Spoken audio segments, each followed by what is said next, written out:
നമസ്കാരം. ഇന്ത്യയിലെ electric car മാർക്കറ്റിൻ്റെ ഷെയർ നോക്കുകയാണെന്നുണ്ടെങ്കിൽ അതിൽ ഒന്നാം സ്ഥാനത്ത് നിൽക്കുന്നത് ടാറ്റ മോട്ടോഴ്സ് തന്നെയാണ്. ടാറ്റ മോട്ടോഴ്സിൻ്റെ കോമ്പാക്റ്റ് SUV സെഗ്മെൻ്റ് ആയിട്ടുള്ള നെക്സോൺ ആണ് 2026 ജനുവരി മാസത്തിൽ ഏറ്റവും കൂടുതൽ വിറ്റ വാഹനങ്ങളുടെ പട്ടികയിൽ വന്നിട്ടുള്ളത്. 23,000-ന് മുകളിലാണ് നെക്സോൺ ടോട്ടൽ വിറ്റതിൽ. അതിൽ ഏറ്റവും കൂടുതൽ പ്രധാനമായിട്ട് നമ്മൾ നോക്കേണ്ടത് അവരുടെ ഇലക്ട്രിക് വേർഷനാണ്. നെക്സോണിൻ്റെ ഇലക്ട്രിക് വേർഷൻ കാര്യമായിട്ട് വിറ്റിട്ടുണ്ട് എന്നുള്ളതാണ്. പക്ഷേ ഇന്ന് നമ്മൾ ഡിസ്കസ് ചെയ്യാൻ പോകുന്നത് 2026 ഫെബ്രുവരി മാസത്തിൽ ടാറ്റയുടെ സുപ്രധാനമായിട്ടുള്ളൊരു അപ്ഡേഷൻ വരുന്നുണ്ട്. അത് അവരുടെ സബ് കോമ്പാക്റ്റ് SUV എന്നവർ വിളിക്കുന്ന ഒരു വാഹനമാണ്. മൈക്രോ SUV തന്നെയാണ് ടാറ്റയുടെ പഞ്ചിൻ്റെ ഇലക്ട്രിക് വേർഷനാണ്. ടാറ്റ പഞ്ചിൻ്റെ ഫേസ് ലിഫ്റ്റ്, അതായത് ICE വേർഷൻ്റെ ഫേസ് ലിഫ്റ്റ് വന്നിട്ട് കുറച്ച് നാളുകൾ മാത്രമേ ആയിട്ടുള്ളൂ. പക്ഷേ പുതുമ നഷ്ടപ്പെടാത്ത ഒരു വാഹനം തന്നെയാണ് ടാറ്റയുടെ പഞ്ചിൻ്റെ ഇലക്ട്രിക് വേർഷൻ. തീർച്ചയായിട്ടും എന്തൊക്കെ മാറ്റങ്ങളാണ് ആ ഒരു വാഹനത്തിലേക്ക് വരാൻ പോകുന്നത്, മെക്കാനിക്കലി എന്തെങ്കിലുമൊക്കെ ഒരു വ്യത്യാസങ്ങൾ വരുന്നുണ്ടോ, തീർച്ചയായിട്ടും ഈ ഒരു കോണ്ടന്റ് ഉപകാരപ്രദമാകും എന്ന് വിശ്വസിക്കുന്നു. എൻജിൻ ബേയുടെ മറ്റൊരു വ്ളോഗിലേക്ക് ഏവർക്കും ഹാർദമായ സ്വാഗതം. നമ്മുടെ വ്ളോഗും നമ്മുടെ ഇത്തരത്തിലുള്ള ലേറ്റസ്റ്റ് അപ്ഡേഷൻസ് ഒക്കെ നിങ്ങൾക്ക് ഉപകാരപ്രദമാകുന്നുണ്ടെങ്കിൽ തീർച്ചയായിട്ടും നമ്മുടെ ചാനലിനെ ഒന്ന് സപ്പോർട്ട് ചെയ്യുക, സബ്സ്ക്രൈബ് ചെയ്യുക, മാക്സിമം ലൈക്ക് ചെയ്യുക, ഷെയർ ചെയ്യുക, കമൻറ്റ് ചെയ്യുക. ഈ ഒരു വാഹനത്തിൻ്റെ എക്സ്റ്റീരിയർ നമ്മൾ നോക്കുകയാണെന്നുണ്ടെങ്കിൽ ഇനി വരാൻ പോകുന്ന പഞ്ച് ഇലക്ട്രിക്കിൻ്റെ കാര്യമാണ് പറയുന്നത്.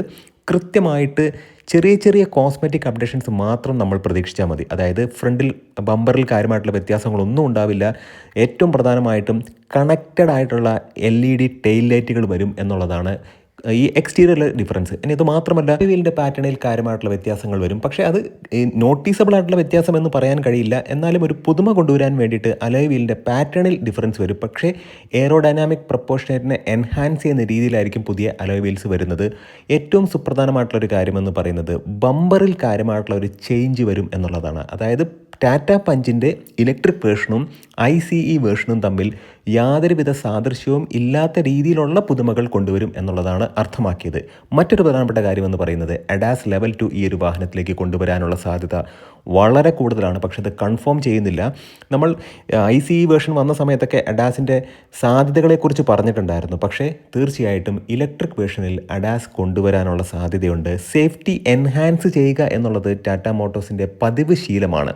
പ്രധാനമായിട്ടും മനസ്സിലാക്കേണ്ട മറ്റൊരു കാര്യം, ഈ ഒരു വാഹനത്തിൻ്റെ മെക്കാനിക്കൽ സൈഡിലേക്ക് നമ്മൾ നോക്കുമ്പോഴത്തേക്കും മെക്കാനിക്കൽ സൈഡ് എന്ന് പറയുന്നത് അൺചേഞ്ച് ആയിരിക്കും. അതായത് ഒരു പ്രധാനമായിട്ട് നമുക്ക് അതിനകത്ത് എടുത്തുകൊണ്ടൊരു കാര്യം, പ്ലാറ്റ്ഫോമിൽ കാര്യമായിട്ടുള്ള വ്യത്യാസമൊന്നുമില്ല. Active.EV പ്ലാറ്റ്ഫോം തന്നെയാണ് വരുന്നത്. 25 kWh ബാറ്ററി പാക്കും വരുന്നുണ്ട്, 35 kWh ബാറ്ററി പാക്കും വരുന്നുണ്ട്. അതിലൊന്നും യാതൊരുവിധ ചേഞ്ചുമില്ല.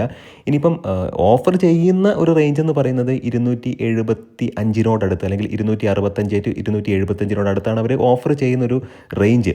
അതുമാത്രമല്ല 35 kWh ബാറ്ററി പാക്കിൻ്റെ കാര്യം നോക്കുകയാണെന്നുണ്ടെങ്കിൽ 365 മുകളിലാണ് അവർ ഓഫർ ചെയ്യുന്ന ഒരു ക്ലെയിംഡ് റേഞ്ച് എന്ന് പറയുന്നത്. ബാറ്ററി പാക്കിൻ്റെ കൂടെ തന്നെ ഈ പറയുന്ന മോട്ടറിലാണെന്നുണ്ടെങ്കിലും കാര്യമായിട്ടുള്ള വ്യത്യാസമില്ല. 82 ഹോഴ്സ് പവറുള്ള മോട്ടറാണ്, 114 Nm ടോർക്ക് ഉള്ള ആ ഒരു മോട്ടറാണ് 25 kWh ബാറ്ററി പാക്കിൽ വരുന്നത്. എന്നാൽ 35 kWh ബാറ്ററി പാക്കിലേക്ക് വരുമ്പോഴത്തേക്കും 122 bhp പവറും 190 Nm ടോർക്കും അവിടെ ജനറേറ്റ് ചെയ്യുന്നുണ്ട്. അങ്ങനെ നോക്കുമ്പോഴത്തേക്കും മെക്കാനിക്കലി പ്ലാറ്റ്ഫോം വൈസ് ആണെന്നുണ്ടെങ്കിലും ബാറ്ററിയിൽ എന്തെങ്കിലും ഒരു അപ്ഡേഷൻ വരികയാണെന്നുണ്ടെങ്കിൽ ഈ 25 kWh ബാറ്ററി പാക്ക് തന്നെ മതി അതിൻ്റെ റേഞ്ച് എൻഹാൻസ് ചെയ്യാൻ അവർക്ക് കഴിയുന്നതാണ്. ഇപ്പോൾ 35 kWh ബാറ്ററി പാക്ക് ആണെന്നുണ്ടെങ്കിലും റേഞ്ച് എൻഹാൻസ്മെൻറ്റ് നമുക്ക് എക്സ്പെക്റ്റ് ചെയ്യാം. പക്ഷേ ഈ ബാറ്ററിയുടെ ഒരു കപ്പാസിറ്റി എന്ന് പറയുന്നത് ഇപ്പോൾ ഉള്ള രീതിക്ക് തന്നെ നിലനിർത്തും എന്നുള്ളതാണ്. പിന്നെ എടുത്തുകൊണ്ട ഒരു കാര്യമെന്ന് പറയുന്നത് ഇൻറ്റീരിയറിലെ കാര്യമായിട്ടുള്ളൊരു വ്യത്യാസമാണ്. അതായത് ഇൻഫോർടൈൻമെൻറ്റ് സിസ്റ്റം 10.25 ഇഞ്ചിൻ്റെ ഇൻഫോർടൈൻമെൻറ്റ് സിസ്റ്റമാണ് നമുക്ക് അവൈലബിൾ ആയിരുന്നത്. പക്ഷേ അത് തീർച്ചയായിട്ടും മാറിയിട്ട് 12.3 ഇഞ്ചിൻ്റെ ഇൻഫോർടൈൻമെൻറ്റ് സിസ്റ്റം ഈ ഒരു വാഹനത്തിലേക്ക് കൊണ്ടുവരും. മാത്രമല്ല നിലവിലിപ്പോൾ ആവശ്യത്തിലധികം ഫീച്ചേഴ്സ് ഈ ഒരു വാഹനത്തിലുണ്ട്. ഓട്ടോ ക്ലൈമറ്റ് കൺട്രോൾ, അതുമാത്രമല്ല വെന്റിലേറ്റഡ് സീറ്റുകൾ, 360 degree camera, wireless phone charger facility, കാര്യങ്ങളെല്ലാം, ഓട്ടോ ഡിമ്മിങ്, IRVM, ഇതെല്ലാം ഓൾറെഡി ഈ ഒരു വാഹനത്തിൽ ഉള്ളതായതുകൊണ്ട് പിന്നെ കാര്യമായിട്ടുള്ള അപ്ഡേഷൻസ് ഒന്നും ഇല്ല. അപ്പോൾ തീർച്ചയായിട്ടും ഒരു ചെറിയ ഒരു മൈനർ ഫേസ് ലിഫ്റ്റ് എന്നുള്ള രീതിക്ക് മാത്രം നമുക്കിതിനെ കണ്ടാൽ മതി.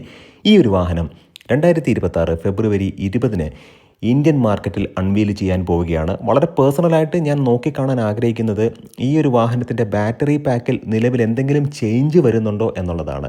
നിലവിലുള്ള ബാറ്ററി പാക്ക് വെച്ചിട്ട് തന്നെ റേഞ്ച് എൻഹാൻസ് ചെയ്യുമോ എന്നുള്ളതാണ്. മറ്റൊരു കാര്യമെന്ന് പറയുന്നത് ഇലക്ട്രിക് കാറുകൾക്ക് ലെങ്ത്തിൻ്റെ ഒരു പ്രൊവിഷൻ വലിയ കാര്യമായിട്ട് ബാധിക്കുന്നില്ല. അതായത് 4 മീറ്ററിന് മുകളിലേക്ക് പോയി കഴിഞ്ഞിട്ടുണ്ടെങ്കിൽ ടാക്സ് ബെനിഫിറ്റ് കിട്ടില്ല എന്നുള്ള കാര്യമൊന്നും ഇലക്ട്രിക് വാഹനങ്ങൾക്കില്ല. ഇലക്ട്രിക് വാഹനങ്ങൾക്ക് നിലവിൽ 5% മാത്രമാണ് GST ഉള്ളത്. അതുകൊണ്ട് തന്നെ ഇലക്ട്രിക് വാഹനമായ ഈ പഞ്ചിൻ്റെ ഡയമെൻഷൻസിൽ ചെറിയ ചെറിയ വ്യത്യാസങ്ങളുണ്ടായിരിക്കും. എന്നാലും ഈ ഒരു വാഹനത്തെ വലിയൊരു വാഹനമാക്കി മാറ്റാനൊന്നും പോകുന്നില്ല. തീർച്ചയായിട്ടും ഈ ഒരു കോണ്ടന്റ് ഉപകാരപ്രദമായി എന്ന് വിശ്വസിക്കുന്നു. ചെറിയ ചെറിയ ഒരു കോസ്മെറ്റിക് ചേഞ്ച് വരുത്തിയിട്ട് വാഹനങ്ങളുടെ വില കൂട്ടുന്ന ഒരു സമ്പ്രദായത്തിലേക്ക് പോകുന്നുണ്ടെങ്കിൽ അത്തരം വാഹനങ്ങൾ നിങ്ങൾ എടുക്കാതിരിക്കുക.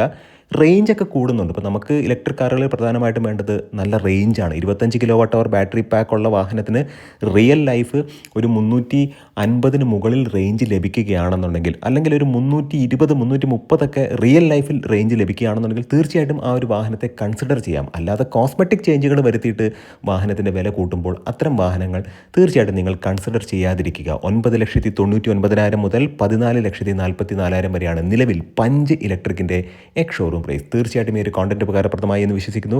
നല്ല ഇൻഫോർമേറ്റീവ് ആയിട്ടുള്ള വീഡിയോസുമായിട്ട് നമുക്ക് വീണ്ടും കാണാം. നിങ്ങളുടെ സ്നേഹത്തിനും സപ്പോർട്ടിനും ഒരിക്കൽ കൂടെ നന്ദി. നമസ്കാരം.